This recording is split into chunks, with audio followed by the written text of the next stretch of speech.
रोहा तालुक्यातील श्री गणेश गोवे येथे निसर्गरम्य परिसरात गोवेखाम ग्रामीण क्रिकेट असोसिएशनच्या मर्यादित क्रिकेट सामन्यांचे आयोजन रविवार दिनांक 4 फेब्रुवारी 2024 रोजी करण्यात आले।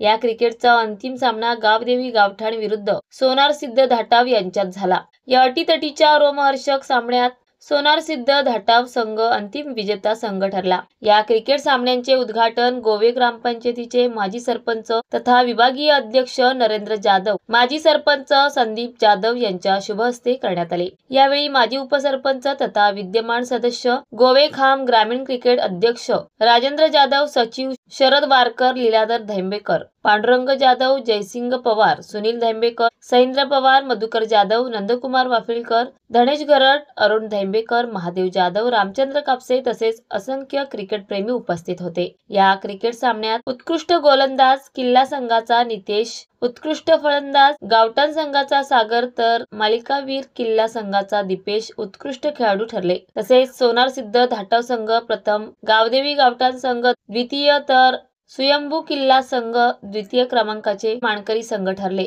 सर्व विजेता संघास उपस्थित मान्यवरांच्या शुभ हस्ते रोख रक्कम व चषक देऊन गौरविण्यात आले। सर्व क्रिकेट स्पर्धा यशस्वी करण्यासाठी श्री गणेश गोवे मंडळाचे पदाधिकारी व सर्व सदस्य यांनी मेहनत घेतली। महाराष्ट्र वेदभूमीसाठी नंदकुमार कळमकर, रोहा। ताज्या घडामोडी जाणून घेण्यासाठी आजच आपल्या महाराष्ट्र वेदभूमी न्यूज चॅनलला लाईक करा, शेअर करा, सबस्क्राईब करा आणि बेल आयकॉनवर क्लिक करायला विसरू नका।